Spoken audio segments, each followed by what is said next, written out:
Two women. One spent 24 years as a nurse in intensive care and operating theatres. The other, an accredited mental health social worker supporting people through trauma.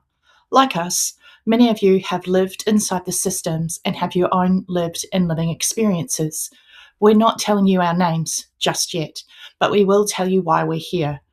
There's a wound for frontliners that workplaces won't name, and it's not just burnout, it's moral injury. What happens when the system forces you to choose between your conscience and your calling? We've lived it. Our differences are what creates unity, and the conversations that heal happen between peers. That is what Between Peers is all about.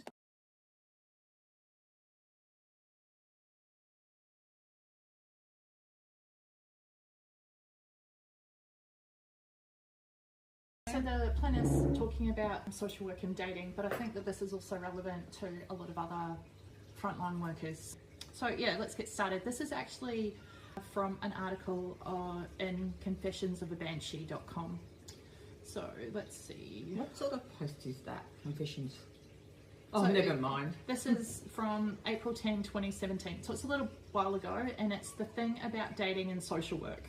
So a short while ago, I met a fella for drinks. He intrigued me so much that I agreed to see him for lunch the very next day.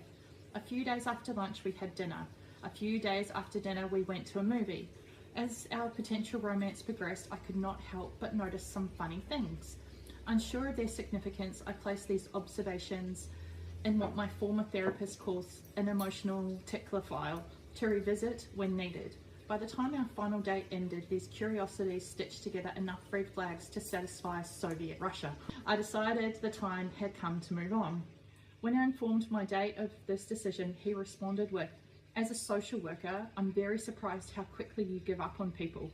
Right. As a social worker, you quickly give up on people. Yeah, I'm very surprised how quickly you give up on people. That was his response to her breakup, right?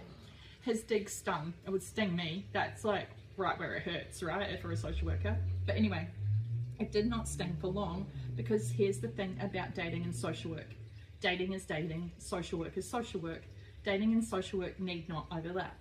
Just because we social workers can use our perceptiveness to build meaningful relationships with almost anybody does not mean that we should. We must not settle for romantic partners that do not suit our personal needs. We cannot allow our compassion, our understanding, our keen ability to identify the strengths in others, or our eternal hope for the best possible outcome to influence with whom we rendezvous. Although any healthy relationship requires active listening and the provision of emotional support at times, social workers should be cautious to assume their professional roles when off the clock. Social workers spend their days empowering vulnerable, self-doubting, anxious individuals to realise their self-worth, their strengths and their inherent value. Social workers should not do this on dates. Social workers spend their days prioritising the needs of others at the expense of their own, while shouldering profound pain and suffering. Social workers should not do this on dates. Social workers need stable, secure, self-actualised, confident, respectful and ambitious partners. We need partners that understand when we do not want to talk about our work, and that we most certainly do not want to continue in it by providing clinical guidance into the evening. The values of social work are ingrained into my very existence, and I refuse to let its principles guide my romantic life. In social work, we must always be cautious of dual relationships. We cannot provide care or emotional support to clients in multiple settings or roles. As daters, we must exercise this same caution towards dual romantic relationships. We cannot provide our dates or our partners with the same emotional support that we provide our clients. In the famous words of Tessie Hutchinson, "It isn't fair, it isn't right." Despite my date's opinion, I'm not a social worker giving up on him. I'm just a lady who no longer wanted to date a man who made me feel like I never left work. And that is about all I have to say about dating and social work. Can you go back and read that line? Which one? It was 2/3 of the way down, and I actually don't know if I'll agree with it or disagree with it, and I want to unpack that line. I guess while you find that, there's something that I want to say is that I think as social workers, we're often very vulnerable to being the rescuers and to dating people that need to be rescued, because we bring, as she's saying, those values with us, and so we can always see the good in people and often ignore red flags or go, oh, that's because of their traumatic childhood, or that's because of blah blah blah, and giving people excuses and then ending up in what can seem like toxic relationships. I have a problem. This is the line. Yeah. We cannot provide our dates or our partners with the same emotional support that we provide our clients. Yes, because our emotional support, when we're with a client, we are completely client-centered. We don't take into consideration our own needs and wants, right? That doesn't come into it. So if I'm with my partner, I need to have my own needs and wants met as well, and not just be completely focused on them. Okay, so I don't like how either this is written or I have a different perspective. It doesn't mean I'm right though. I'm not talking about when you first date though. Yeah. Okay, so I'm talking about if you're in a partnership, yeah. Right. If you're in a partnership and God forbid because of our age bracket, they are having issues with their ex regarding, say, child issues, right? As far as I'm concerned, in that context, right, you want to be able to provide emotional support to your partner that's equal to or greater than the client on that context, in that scenario. I don't like the way it's written. So I would in say the context of there would be argument on that side. Like, because I have a certain set of skills, because I'm a social worker, Absolutely. should I be providing those skills when he could go out and get, or she or they could go out and get a social worker to do that for them? No, that's 100% So valid. That there's statement, as that. you've described it, Yeah. fair, reasonable, whether it's a social worker, a counsellor, psychiatrist, psychologist. Because I guess it doesn't matter. if your husband was a plastic surgeon, would you want him to come home and perform plastic surgery on you? That would be a boundary cross. Don't know, it depends, because sometimes you can't. Like, so my brain, unfortunately, is the what if. So whatever if it's the only person who has that skill set. So for an example, But that's it. Then social workers aren't the only people that have that skill set. So again, as you wouldn't ask a doctor to come and perform, plastic surgery on you, you would get him to refer you to someone else, because that's an inappropriate boundary cross. I absolutely 100% see your point, and I'm a Gen X people pleaser, and I will often offer, because social work is who I am, not just what I do. So I can often, and that's a boundary problem with me, find that bleeding into my personal life. But then that causes so many other problems, because then I become the therapist in my own home, or then I become the person that does the emotional load, or I'm the one that fixes all the problems, and that's not fair. So it's really, just because we can, should we, is the question. And I mean, that's up to each individual person and each individual situation that they've got going on, but it's a really important question to ask, because social workers will generally go, I can, so I should, but we need to have a boundary there. Really, should we? So I'm also a counsellor and a life coach, Yeah. right? So God bless the fact that I love learning. Yeah. And so in my personal case scenario, with my husband, when he was going through, I think it was family court case number 3 regarding access to his child, Yeah. right? I was there. I was his emotional support person, but only on that topic and only when he needed the support. Yeah. So, and look, I'm a Gen X people-pleasing personality profile, absolutely, and I've had to learn how to have healthy boundaries and have to learn how to navigate that field, absolutely. And I agree with what you're saying, but there are times and places where, in the case of my case, and you've met my husband, right? You know for the fact he stays in his own lane, but on the Achilles heel, because his child, as any parent, well, my opinion, any parent would have their children would be their Achilles heel, their weakness, and you want to do whatever you can to help your child. There's a difference there between providing appropriate emotional support as a partner and providing the type of support that a professional would provide.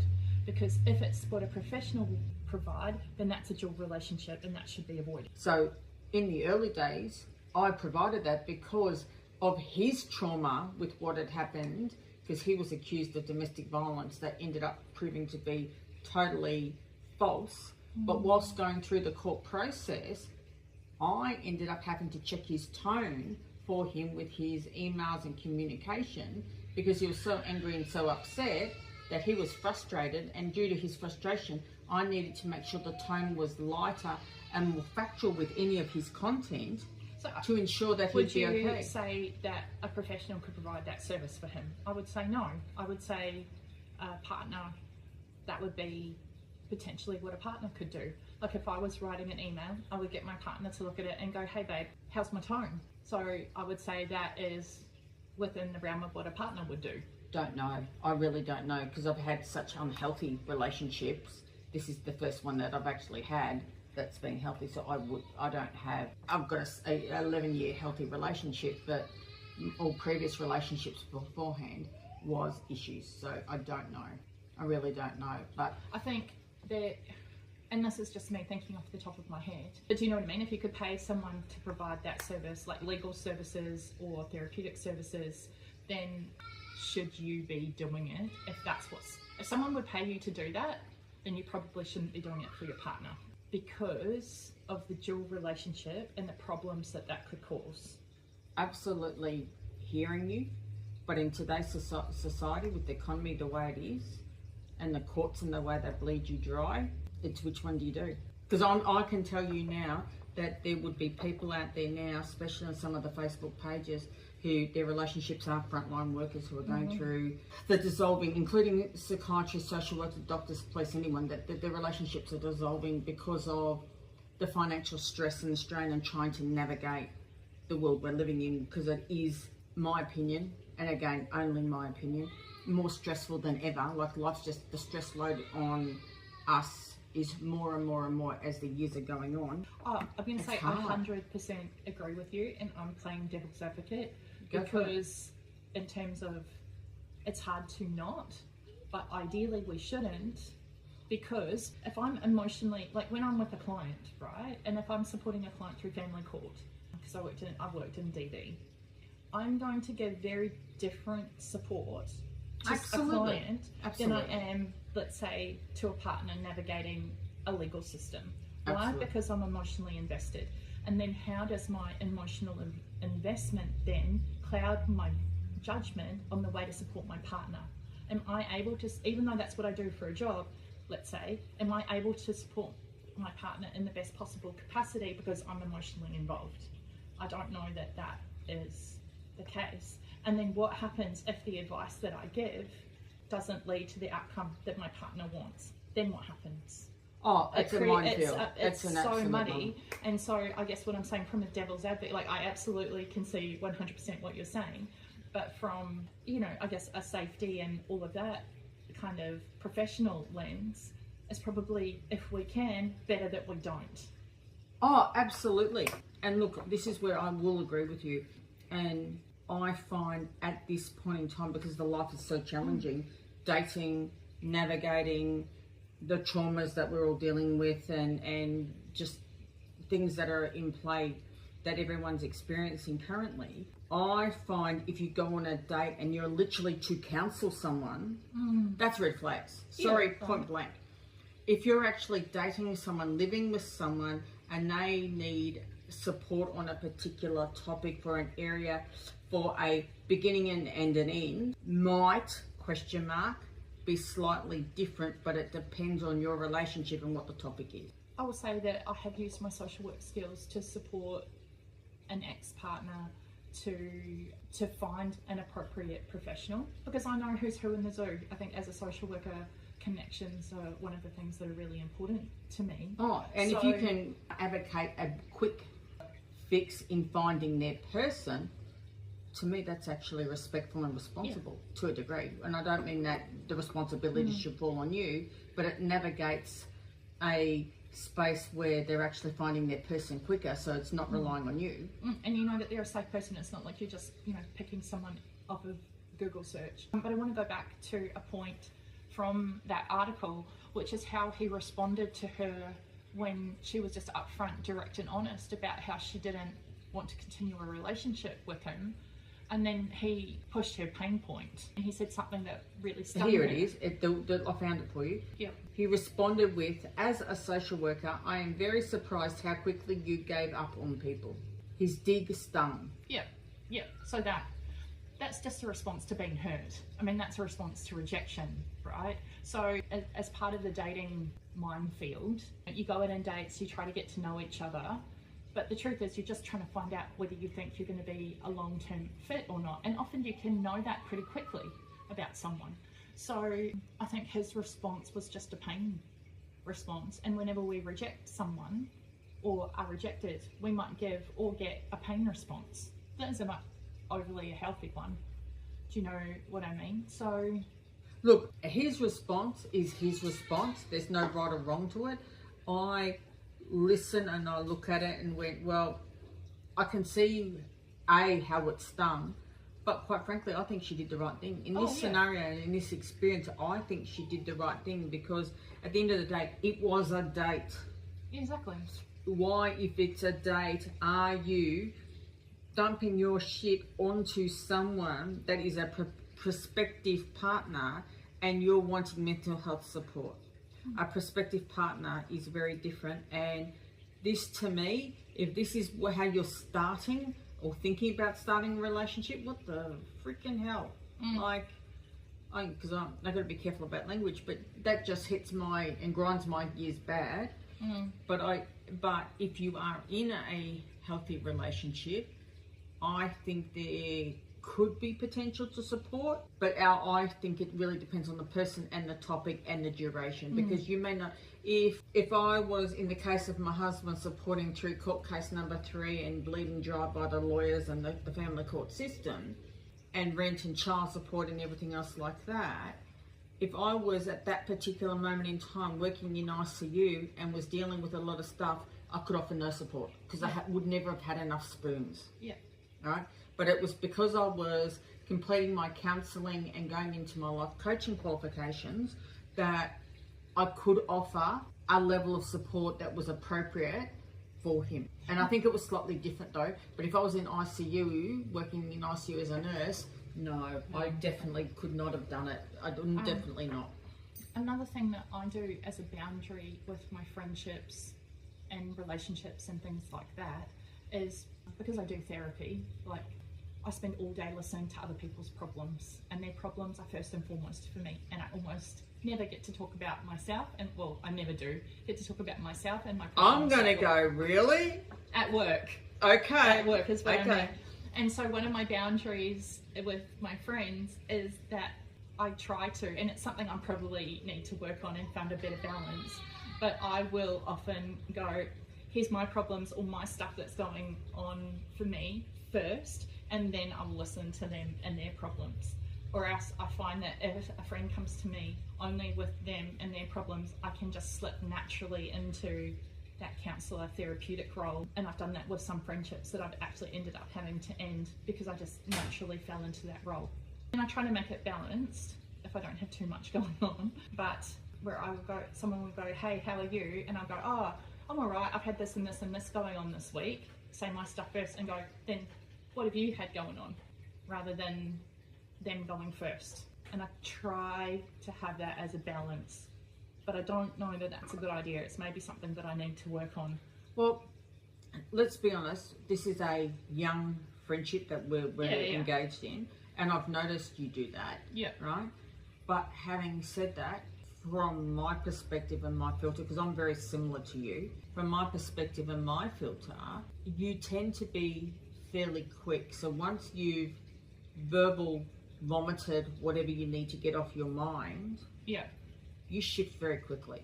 Yeah. So it doesn't stay on me. On and you go, or in okay, so your what's field. going on with you? That's what I try to do. So yes, I've noticed with our interaction and friendship, yes, you go first. Yes, you vomit dump very quickly, but I am obviously a safe person for you to vomit dump. Yeah. You've discovered that as your nervous system response, but you don't stay there.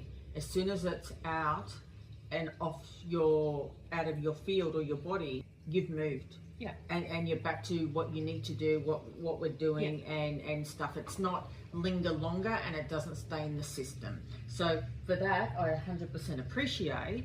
And even though this is an unusual dynamic, because in the past I used to do exactly what you did, historically, so far I've found it very reasonable and fair. I haven't seen a problem with And it. I try not to want therapy from my friends either. It's just like, hey, this is what's going on for me, so you know what's, appropriately what's going on for me. And I, try to find out what's going on for them. And it's like, okay, so what are we doing today? Like that type of thing. Because what we've also got to acknowledge, right, and I think this is, there's a difference. There's a difference between venting and getting it out of the field because you've been heard. Yeah. Versus problem solving and solutions. And as a female, sometimes just hearing it out aloud allows me to come with my own solutions, but sometimes I just have to verbalize it. And I'm thinking and feeling that you might be very similar. Yeah. So on that note, guys, how are you navigating the dating life? How are you navigating this? Are you resonating with what we've talked about today? And how's that feeling on your field? And especially young friendships or emerging friendships versus long friendships. And how do you maintain healthy friendships whilst being a frontline worker? Friendships within the similar field and friendships with people that do something completely different than what we do. Absolutely. Be interested to hear. Absolutely. And don't forget, if you haven't already noticed as yet, this is Between Peers, the cost of caring. And if you'd like to be able to like, follow, share, and start helping build us a community. Thank you.